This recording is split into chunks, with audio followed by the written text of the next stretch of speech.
मूर्छित पड़े हुए हैं। इंद्रिय जन्य विषय सुख का राग इतना परिपक्व है, जो ज्ञान वैराग्य जो भक्ति के बेटा है वो हमारे हृदय में वो मूर्छित हैं, सोए हुए। जब जीव कथा में जाता है, सत्संग में जाता है, तो वास्तविक वो ज्ञान वैराग्य जागृत होते हैं। महाराज, मुझे संसार में किसी का डर नहीं है, मुझे किसी का भय नहीं है। यदि मुझे डर लगता है तो पाखंड का डर लगता है। पाखंड पापस्य खंडा इति पाखंडा, पाप का ही जो दूसरा खंड है उसे पाखंड कहते हैं। पाखंड, मिलावट का नाम ही पाखंड है। आज जीवन में पाखंड और वस्तुओं में भी पाखंड। आज कोई भी वस्तु बिना मिलावट के नहीं मिलती है। हाँ, बोलो जय श्री कृष्ण। जय श्री कृष्ण। हृदय में भी मिलावट, बोलते कुछ और है, अंदर कुछ और होते हैं। जिस समाज में, जिस समाज की बनावट ऐसी हो जाए तो वहां कोई जिंदा रह सकता है? बोलो जय श्री कृष्ण। जय श्री कृष्ण। जहां कदम कदम पर विश्वासघात होता हो, क्या वो हम उसको समाज कह सकते हैं? मानो नारद जी कहते हैं, हम ऐसे समाज का चित्र, समाज के चित्र का निर्माण करें जिसमें सभी लोग स्वतंत्र रूप से निवास कर सके। मानो नारद जी ये कहते हैं। उस देवी ने कहा तो मैं रुक गया, और उस देवी ने कहा महाराज, यदि ऐसा ही मेरे ऊपर अत्याचार, पापाचार, दुराचार, भ्रष्टाचार होता रहा तो मैं इदम स्थानम परित्यज्य विदेशम गम्यते मया, मैं यहाँ छोड़ करके मैं विदेश को चली जाऊंगी। और ये कौन कहता है? भक्ति महारानी कहती हैं। नारद जी बोले, माता जी, देवी जी, आप ऐसा मत करना, आप विदेश मत जाना।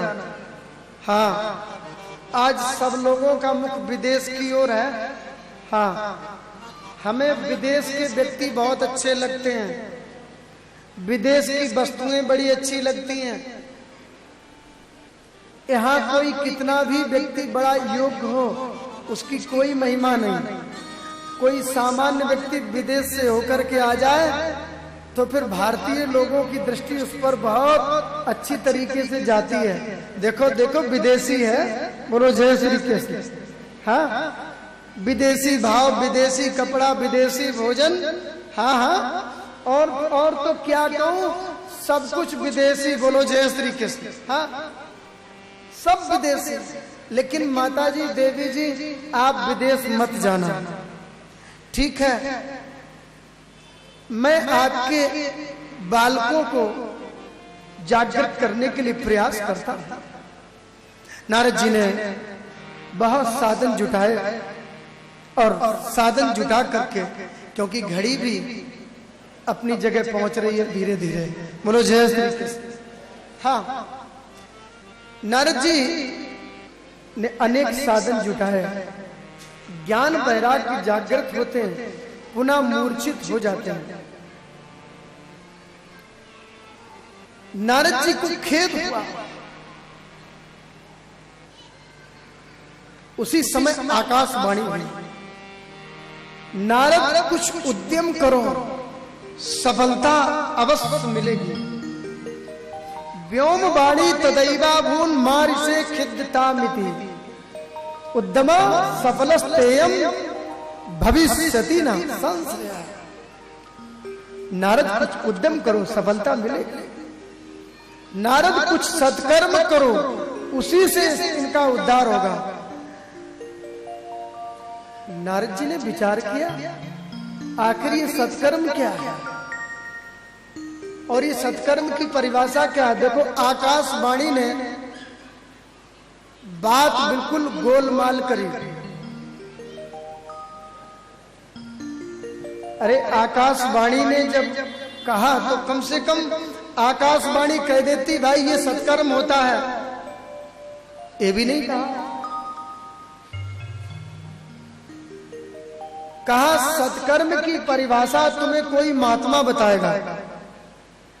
अरे भाई, किसी महात्मा का, किसी ऋषि का नाम ही बता देती आकाशवाणी। नाम भी नहीं बताया, स्थान भी नहीं बताया, आकाशवाणी ने बात बिल्कुल गोलमाल की। ठीक है, नारद जी चल पड़े। नारद जी चलते चलते वहीं पहुंच गए। अचानक ब्रह्मा जी के 4 बेटा मिल गए। नारद जी से पूछ दिया और नारद जी से कहा कि भाई ये बताओ, माम चिंताम कुरुदेवर से हर्षम चित्ते समा।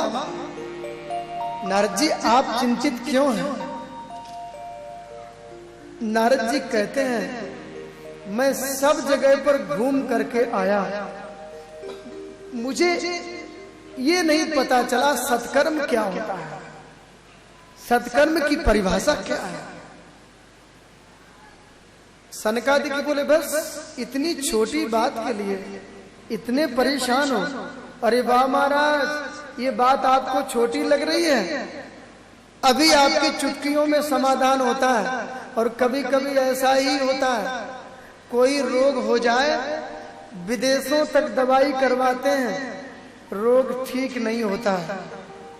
अब ठीक होना होता है ना, तो पड़ोस के वैद्य की चवन्नी की चटनी में ही रोग समाप्त हो जाता है।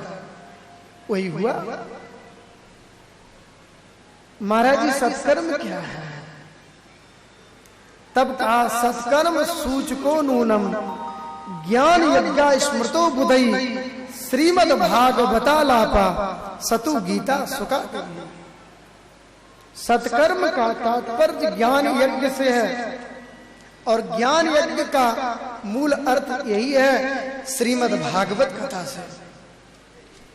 महाराज, मैंने गायत्री मंत्र, वेद, उपनिषद, गीता सब कुछ उन्हें सुनाया, तो क्या ये सत्कर्म में नहीं है?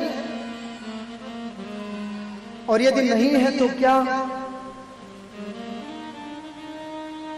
तब सनकादिक बोले, भक्त श्रोमणी, आपको त्रेता में भी ऐसा ही भ्रम हो गया था क्या? संदेश सुन होकर के आप ये समझें कि वेद एक वृक्ष है, वेद रूपी शाखा का परिपक्व फल श्रीमद् भागवत है। अब किसी को आम खिलाओ, आम का रस पी करके कहे वाह, आम के फल में कितना स्वाद है, और आम के फल में इतना स्वाद है, तो इस आम को जन्म देने वाला जो आम का वृक्ष है वो कितना स्वादिष्ट होगा। और कहीं वो आम को छोड़ करके आम के वृक्ष की डाली को पत्ते ही खाने लग जाए, तो बताओ आम के फल का स्वाद आएगा उसे? खाते खाते दांत भले ही टूट जाए, लेकिन आम का स्वाद नहीं मिलेगा। इसलिए निगम माने वेद और कल्प माने वृक्ष। वेद रूपी वृक्ष का परिपक्व फल श्रीमद् भागवत है। इस फल में गुठली छिलका कुछ भी नहीं है, केवल इसमें रस ही रस भरा है। अजी रस क्या है? बोले रस के रूप में वो टेढ़ी टांग वाला ही भरा हुआ है। हाँ, मोर मुकुटधारी वही खचाखच इस रस में भरा हुआ है। उसे पीते जाओ। अजी कब तक पिए भाई, जरा बता तो दो। बोले तब तक पियो जब तक पीते पीते तुम स्वयं रसरूप न बन जाए, तब तक पीते ही रहे।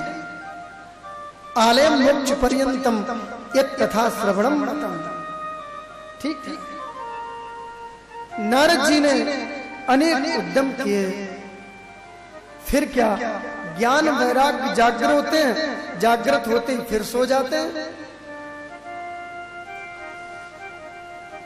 सनकादिकों ने साधन बताया, आप ज्ञान। नारद जी समझ गए। नारद जी कहते हैं महाराज, कोई पढ़ लिख करके कितना भी बड़ा मेधावी हो जाए, लेकिन उसे तब तक ज्ञान नहीं होता जब तक आप जैसे महापुरुष किसी संत का संग ना करें, तब तक वास्तविकता का बोध नहीं होता है। आज मुझे पता चला। और यदि कथा की बात है तो आप जैसा वक्ता मुझे कहां मिलेगा, तो मैं आपके ही श्री मुख से सुन लेता हूं। तो फिर ये बताओ, ये कथा कहां होनी चाहिए? देखो ये बात चल रही है बद्री नारायण धाम, हाँ बद्री विशाल, और निर्णय लिया जाता है हरिद्वार का। बोले गंगा द्वार समीपे तू तटमानंद नामकम। बोले ये जो भागवत कथा है ना, वो हरिद्वार में होनी चाहिए। वैसे इसका विशुद्ध नाम तो, हाँ इसका नाम एक हाड़द्वार भी है, हाड़द्वार, हाँ एक हरिद्वार, अब हरिद्वार। बोलो जय श्री कृष्ण। हाड़द्वार जहां हड्डियां ही विसर्जित की जाती हैं। बोलो जय श्री कृष्ण। ये हाड़द्वार। और हरिद्वार, हरिद्वार हरि का द्वार। यदि दरवाजे में, बीच दरवाजे में दीपक जलाया जाए तो भीतर बाहर दोनों तरफ उजाला हो जाएगा। अंदर जलाओ तो बाहर नहीं। तो बोले ये मध्य की जो भूमि है ना, ये बहुत अच्छी है। और देखो देखो, ये ऊपर से जरा हम थोड़े नीचे चल पड़े और नीचे वाले थोड़े ऊपर आ जाएंगे, और मध्य की भूमि में ये कथा बहुत अच्छी रहेगी। ठीक है जी। प्रायः बड़े बड़े महापुरुष होते हैं जो समाधि में ही रहते हैं, वो संसारियों के बीच में ज्यादा नहीं आते हैं।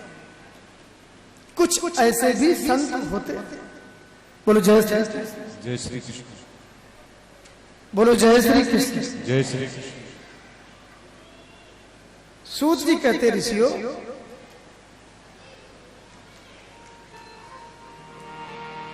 बोले नीचे वाले इतने ऊपर नहीं आ पाएंगे। और ये उस समय की बात है, प्रायः लोग जब महाप्रयाण के लिए जाते थे, महाप्रयाण के लिए, और जो वहां पर पहुंचता था उसकी स्थिति इतनी ऊंची होती थी, जाते ही जाते समाधि लग जाती थी। जब श्रोता समाधि में होए तो वक्ता कथा कैसे सुनाएगा? आप विचार करो। आप सब लोग कथा सुनने आए हो और आप बीच में बातें करने लग जाओ और खर्राटे बजा करके सोने लग जाओ, तो बताओ कथा सुनाई जा सकती है? श्रोता ना सुने तो वक्ता क्या सुनाएगा? बोलो जय श्री कृष्ण। जय श्री कृष्ण। हाँ, वही आपस में बात हो रही थी। निर्णय लिया हरिद्वार का।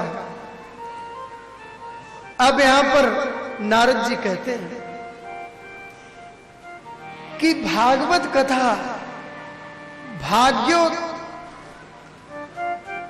बहुत बड़े भाग्य से, भाग्योदयेन बहुजन्म समर्जितेन सत्संगमम च लभते पुरुषो यदा वै। अज्ञान हेतु कृत मोह मदांधकार नासम विदाय ही तदो दयिते विवेका। क्योंकि जब जन्म जन्मांतरों के भाग्य पुण्य उदय होते हैं तब हमें श्रीमद् भागवत कथा श्रवण करने का शुभ अवसर प्राप्त होता है। हाँ, तो महाराज मैं आपके श्री मुख से ही सुनते हैं। ठीक है, निर्णय लिया हरिद्वार का जी। बोले तो फिर ऐसा करो, भागवत कथा की तैयारी करो। आजकल तो आप लोग जानते ही हैं, भागवत कथा यदि होनी हो तो महीनों से पहले तैयारी करनी पड़ती है। बोलो जय श्री कृष्ण। जय श्री कृष्ण। हाँ, जैसे आप सभी लोगों ने कितने दिनों से 2-3 महीनों से लगे हुए हैं तैयारी में, तब जाके आज कथा शुरू हो पाई। हाँ, तो बोले भागवत कथा की तैयारी करो जी। अब देखो ये फक्कड़ों की कथा है। हाँ, बहुत बड़े धनवानों की कथा नहीं है जी। अब नारद जी भी फक्कड़ और सनकादि की भी फक्कड़। बोलो जय श्री कृष्ण। हाँ, और वास्तविक जो बीतराग है वही कथा सुन सकता है। विषयी व्यक्ति के हृदय में कथा उतरती नहीं है। यदि वो कथा में भी आएगा तो वो प्रपंच करेगा। बोलो जय श्री कृष्ण। जय श्री कृष्ण। कभी आंख बंद कर लेगा, कभी बगल वाले को देख लेगा। हाँ, कभी बगल वाले से कहेगा हाँ, ऐसे करके। कथा में चित्त उसी का लगता है जो वास्तविक भगवत प्रेमी है। और कथा में चित्त ना लगे तो समझ लो अभी हम संसार से प्रेम कर रहे हैं, भगवान से अभी प्रेम नहीं है। और संसार से प्रेम करने का मतलब रुई का पहाड़। रुई का पहाड़ जानते हो, इतना ऊंचा, और थोड़ी बारिश हुई बैठ गया। बोलो जय श्री कृष्ण। जय श्री कृष्ण। ऐसे ठीक है, तैयारी करने लगे कथा की। बोले जाओ निमंत्रण दे करके आओ। पहले तो पीले चावल चलते थे, आपको पता हो, चलते थे ना, सुपारी दे देते थे। आजकल तो जिसके घर में इतना बड़ा कार्ड ना पहुंचे, अरे मेरे घर में निमंत्रण तो आयो ही ना है, हम कथा सुनवे कैसे जाएं। बोलो जय श्री कृष्ण। नहीं भाई, भगवान की कथा जहां हो रही हो वहां कार्ड का इंतजार नहीं करना चाहिए। संसार के कोई कार्य हो वहां कार्ड आए ऐसी भावना हो तो गलत नहीं, लेकिन भगवान की कथा में निमंत्रण नहीं देखना चाहिए कि हमारे यहां निमंत्रण नहीं आया, कार्ड नहीं आया तो हम नहीं जाएंगे। धावंत प्याययौ सर्वे प्रथमम ये च वैष्णव। जो कथा के प्रेमी होते हैं वो धावंत दौड़ते भागते चले जाते हैं। बोलो जय श्री कृष्ण। जय श्री कृष्ण। कहां हो रही है कथा, कान के दोना संभाल करके उसे पीते हैं, एक भी शब्द कहीं छलक ना जाए। जैसे शालिग्राम का चरणोदक। तैयारी होने लगी। बोले देखो निमंत्रण देने जाएंगे ना, ये भृगु जी जाएंगे। भृगु जी, भृगु ऋषि हैं, आप सब लोग जानते ही हैं, ये बहुत अच्छे ऋषि हैं। और चलो कथा कहाँ, बोले गंगा के तट पर व्यास गद्दी बनाई जाए, तो गंगा की बालू लेकर के इकट्ठी कर दी, ऊंची एक जगह पे इकट्ठी कर दी। बोले श्रोता आएंगे और इनको बैठने में 3, 4, 5 घंटे तकलीफ ना हो तो इनके लिए बढ़िया गद्दे लगाने ही पड़ेंगे। तो उन्होंने कहा काम किया, गद्दे कहाँ से आए, उन्होंने गंगा की बालू को ही बराबर कर दिया। बोलो जय श्री कृष्ण। जय श्री कृष्ण। कोमल बालू बिछा दी और भृगु जी चले गए निमंत्रण देने के लिए। अब देखो भृगु जी को निमंत्रण देना खूब अच्छी तरीके से आता है। आज भृगु जी ने जाकर के एक एक व्यक्ति का दरवाजा खटखटाया और यहाँ तक लिखा है कि मिथ्या गौरव के प्रमाद ने जिनको बांधा, भृगु ने उनको बोध दिया लाकर फिर साधा। जो लोग मौज मजा में सोए हुए थे, हाँ, जो जिनको ज्ञान की भ्रांति थी, मुझे तो ज्ञान हो चुका है, अब महाराज जी आगे क्या बोलने वाले हैं मुझे सब याद है। ऐसे व्यक्ति लेटे हुए थे तो भृगु जी ने उनका दरवाजा खटखटाया। अज्ञानी लोगों का भी भृगु जी ने दरवाजा खटखटाया। सुनो सुनो, तुम लोग अपने घर में सो रहे हो, कितनी सुंदर कथा हो रही है, चल करके सुनो। हल्ला हो गया, भाई कथा करवाने वाले यजमान कौन है? जब कहीं कथा होती है ना जी, तो दो व्यक्ति का नाम आता है। तो बोले ये बताओ, ये कथा करवाने वाले यजमान कौन है? बोले फला व्यक्ति। अरे वाह, ये तो बहुत बढ़िया कार्य कर रहे हैं। अच्छा ये बताओ, ये भागवत वक्ता कौन है, कथा सुनाने वाले? तो ये वायु वेग के समान बात फैल गई। तब लोगों को सुनने को मिला कि भाई श्रोता तो नारद जी हैं और वक्ता तो सनकादिक हैं। हे भगवान, ये वक्ता श्रोता दोनों ही भागने दौड़ने वाले हैं और नारद जी तो एक घड़ी से ज्यादा रुकते नहीं हैं, तो ये रुकेंगे कैसे? बोले कोई कितना भी भागने वाला हो, भगवान की कथा बड़े बड़े भागने वाले को रोक लेती है। हाँ, किसी का मन बहुत दौड़ता हो, बड़ी बड़ी तेजी से दौड़ रहा हो, बड़ा चंचल हो, उसका मन भी भागवत की कथा में आकर के रुक जाता है। बोलो जय श्री कृष्ण। जय श्री कृष्ण। ये भगवान की कथा की महिमा है।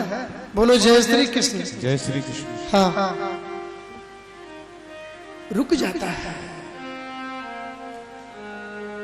सूत जी कहते ऋषियों, सभी लोग आए और सनकादिक कथा सुनाने वाले, कथा सुनाने वाले सनकादिक है, वो परम विरक्त, परम ज्ञानी, मूर्तिमान त्याग, मूर्तिमान वैराग्य, मूर्तिमान ज्ञान। और नारद देव ऋषि सारी सृष्टि की हित भावना को लेकर के वो कथा सुनने वाले वो नारद जी।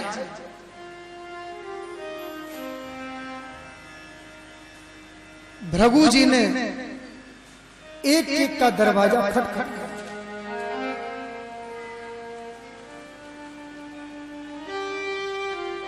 बड़े बड़े श्रोता गंगा के किनारे आए। श्रोताओं की भीड़ जुट गई है। वैष्णवाश्च विरक्ताश्च न्यासिनो ब्रह्मचारिणा, यहां तक लिखा है बड़े बड़े महापुरुष आए वहां पर। भृगुर वशिष्ठ चमनश्च गौतमो, ध्यान देना, यहां ऋषियों के नाम लिए। मेदा तिथिर देवल देवराता, रामस्तथा गादि सुतस्त साकलो, मृकंड पुत्रा त्रिजपित्पलादा, योगेश्वरो व्यास व्यास पराशरौ च छाया सुको जाजल जन्म मुख्या, सर्वेत्यमि मुनगणा सैपुत्र शिष्याः स्वस्तिर धिरायुरति पड़ेलिता। बड़े बड़े महात्मा, अमलात्मा, सोटाधारी, लोटाधारी, तूमाधारी सब आए। जो गृहस्थी थे वो अपने परिवार को लेकर के आए, सन्यासी थे वो अपने शिष्यों को लेकर के आए, जो ब्रह्मचारी थे वो भी आए, बड़े बड़े वैष्णव आए, भक्त भी। देखते देखते गंगा का किनारा श्रोताओं से भर गया। श्रोताओं की विशाल सभा देख करके सनकादिक परम प्रसन्न हो गए। सनकादिक बोल पड़े, सदा सेव्या श्रीमद्भागवती कथा यस्य श्रवण मात्रेण हरिश्चित्तम समास्ते। भैया ये भगवान की कथा है ना, ये सदैव श्रवण करने योग्य है। श्रीमद् भागवती कथा जो भक्ति ज्ञान वैराग्य जिसमें परिपूर्ण है वो भागवत है।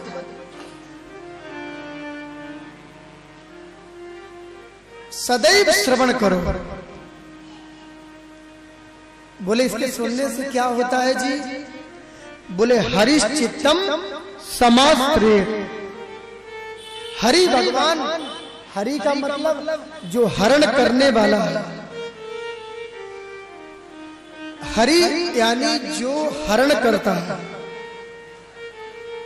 हम लोग कथा सुनने आए हैं ना, इसलिए आए हैं हरि भगवान हमारा हरण करना। हरि अर्थात जो हमारे चित्त का हरण करता है। हरण करने के बाद हरिश्चित्तम, वो हरि चित्त में समाश्रित, हरि आकर के चित्त में बैठ जाए, हठात अवरुद्ध हो जाए। फिर क्या होता है? बोले भिद्यते हृदय ग्रंथि छिद्यन्ते सर्व संशया क्षीयन्ते चास्य कर्माणि। सारे संशय भ्रम समुदाय हट। बोलो जय श्री कृष्ण। जय श्री कृष्ण। एकम भागवतम शास्त्रम मुक्तिदानेन गर्जति। एक भागवत शास्त्र कलयुग में ऐसा है जो गर्जना करता है, अरे जीव मेरी शरण में आ, मैं तुझे मुक्ति प्रदान करता हूं। ये भागवत है। धिक्कार ऐसे मानवों को। कहा है यहां पर सनकादिक बोल रहे हैं, आजन्म मात्र मपि एन सठेन किंचित चित्तम विधाय सुख शास्त्र कथा न चांडाल वच्च खरवत तेन नीतम मिथ्यासु जन्म जननी जन दुख भावा। धिक्कार है ऐसे मानवों को जो मानव तन पाने के बाद भी भगवान की कथा से वंचित है।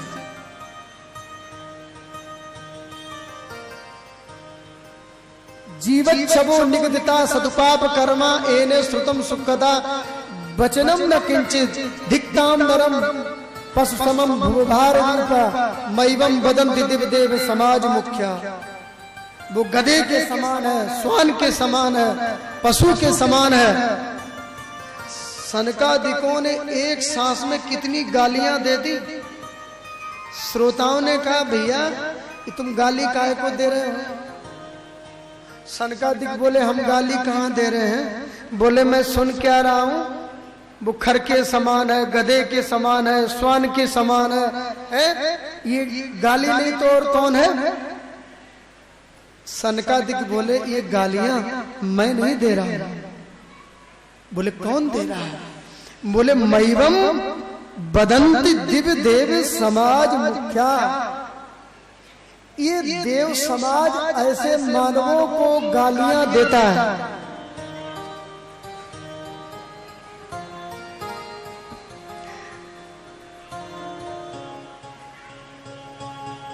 ऐसे मानवों को गालियां देता है। देखो मानव तन पाने के बाद भी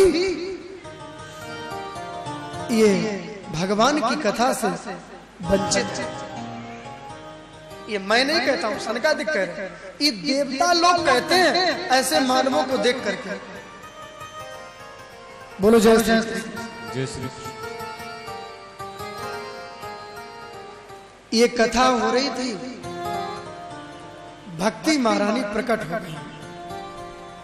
भक्ति सुतौतौ तरणौ गृहीत्वा प्रेमैक रूपा सहसा विलासी श्री कृष्ण गोविंद हरे हे नाथ नारायण वासुदेव।